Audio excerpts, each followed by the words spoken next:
یہ آج ایسی وبا پھیلی ہوئی ہے ہمارے معاشرے کے اندر کہ جس کی کوئی حد و نہایت نہیں ہے.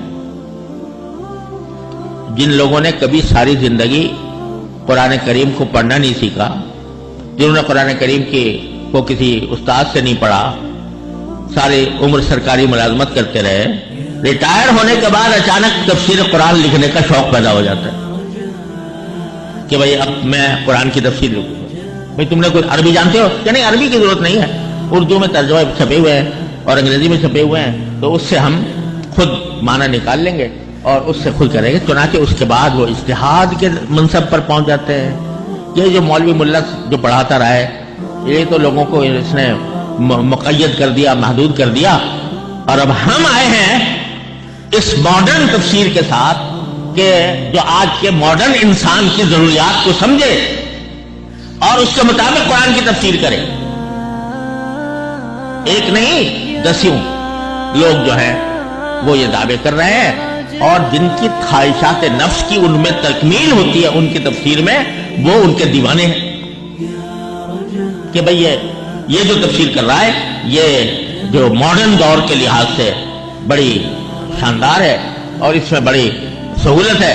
اور مولوی ملاؤں نے تو دین کو محدود کر کے ایک دائرے کے اندر محدود کر دیا ہے. ہر چیز کو حرام کہہ دیتے ہیں، ہر چیز کو ناجائز کہہ دیتے ہیں، کسی کو مکروہ کہہ دیا، کسی کو حرام کہہ دیا.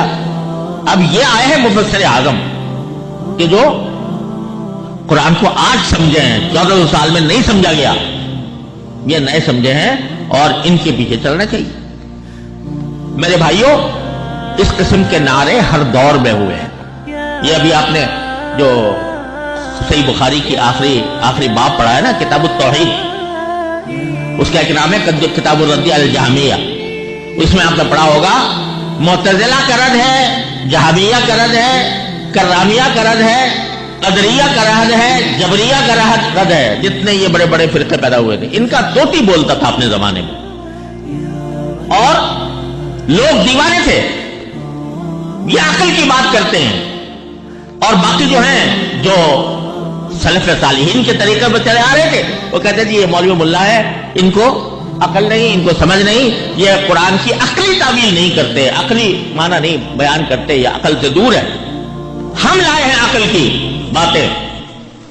وہ یہ فرقے تھے اور ان کا توتی بولتا تھا، ان کا ڈنکا بجتا تھا، ان کی حکومت قائم ہو گئی تھی اور وہ لوگوں کے اوپر ظلم و ستم ڈھاتی تھی. جو ان کی بات نہیں مانتا تھا اس پر کوڑے برساتی تھی. لیکن آج کئی نام سنتے ہو آپ؟ کسی کو ذرا پوچھو کسی سے، جانتے ہو معتزلہ کیا تھے؟ کسی طرح کے ذہن میں اس کا نام ہے؟ جہمیہ کیا تھے، کرامیہ کیا تھے، اور جبریہ اور قدریہ کیا تھے؟ اور تو اور بہت سے ہمارے طالب علموں کو بھی نہیں پتا ہوگا. جب تک دور حدیث نہیں پہنچتے یا علم کلام تک نہیں پہنچتے تو کسی کو پتا بھی نہیں ہوتا.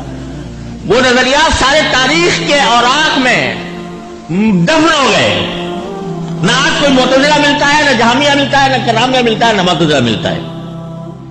یہ آج جو لوگ قرآن کریم کی تفسیر اپنی عقل کی بنیاد پر اور نبی کریم صلی اللہ علیہ وسلم کی تعلیمات کی روشنی کے بغیر جو یہ تفسیریں کر رہے ہیں، جن کا ڈنکا بج رہا ہے بعض لوگوں کے اندر، الحمدللہ جمہور امت میں نہیں، لیکن بہت سے نوجوان، بہت سے لوگ سمجھتے ہیں بھائی اس میں ہماری خواہشات کی تسکین ہو رہی ہے، لہٰذا ان کے پیچھے چلتے ہیں. تو اس کے نتیجے میں لوگ ڈنکا بج رہا ہے.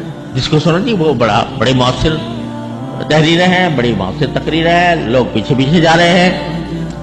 خوب سمجھ لو کہ ایسے بہت سے مفسرین آئے ہیں، ایسے بہت سے نئے متجددین آئے ہیں. تاریخ ہماری بھری ہوئی ہے، لیکن کچھ عرصے تک ان کا ڈنکا بجتا ہے، پھر وہ ایسے غائب ہوتے ہیں صفحہ ہستی سے کہ ان کا نام صرف تاریخ میں محفوظ رہ جاتا ہے. اما الزبد فیذهب جفاء واما ما ينفع الناس فيمكث في الارض. یہ جھاگ جو ہے نا، یہ جھاگ تو قرآن کہتا ہے یہ ختم ہو جاتا ہے. وہی چیز باقی رہتی ہے جو لوگوں کو نفع پہنچانے والی ہو. فيمكث في الارض، وہ اللہ تعالیٰ کے حکم سے باقی رہتی ہے. لہذا 1400 سال کی تاریخ دیکھ لیجئے، کتنے فرقے آپ کو نظر آئیں گے، لیکن اگر کوئی باقی رہا تو ما انا علیہ واصحابی، یعنی نبی کریم سرور دو عالم اور حضور اقدس صلی اللہ علیہ وسلم کے صحابہ.